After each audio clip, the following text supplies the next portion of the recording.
The old man set up his sniper rifle and aimed at the thugs partying across the street. One of them was holding a glass of champagne. The next second, a scream pierced the air. The old man calmly hid his rifle, picked up the shell casing, and left the scene without a word. After throwing away the casing, he returned to his chess friends as if nothing had happened. No one knew that in less than the time of one chess game, he had taken revenge for his granddaughter. 1 week earlier, his granddaughter had been stopped by classmates on her way home. When she came out of a villa, she collapsed on the ground, crying in pain. The old man saw the bruises on her body. Furious, he grabbed an axe and stormed out. At the door, he ran into his neighbor, who was a police officer. After learning what had happened, the officer called his team to respond immediately. The police quickly arrested 3 thugs and found a bloody bedsheet at the scene. But then the police chief arrived. One of the thugs was his own son. Claiming the arrests involved excessive force, the chief demanded a new investigation. The granddaughter was brought to the station to cooperate. The prosecutor mocked her and hinted she had agreed to everything. The girl fell into despair. Her mental state worsened day by day. The old man was furious. The 3 thugs were released and even laughed at him. He could not accept this. He put on his Medal of Honor and asked the chief prosecutor to reopen the case. But the man dismissed it, saying there was no solid evidence. That pushed the old man to make a bold decision. He mortgaged his country house and went to the black market to find an arms dealer. After testing several options, he chose his weapon. When he returned home,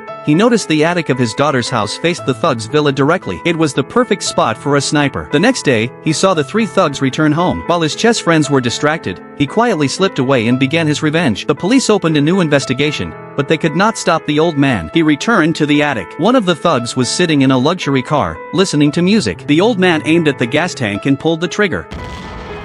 The neighbors all believed justice had been served. Only the officer neighbor grew suspicious and looked toward the old man. The police chief launched an investigation and found evidence pointing to the old man. He came to search the house but found nothing. Just then, someone knocked on the door. It was the girl's aunt, asking for the attic key. Everyone followed her up. The old man was drenched in sweat, ready to be arrested. But a moment later, a police officer reported that no weapon had been found. The chief had no choice but to leave. But as he stepped outside, the door jammed. While he struggled, a shot rang out from inside and hit him directly. It turned out that his son, under pressure and on edge, thought the old man had come for him and accidentally shot the chief. Justice was served. Later, the officer neighbor invited the old man over and quietly handed him the sniper rifle. He had found the clues early on, studied the attic's layout, and helped hide the evidence.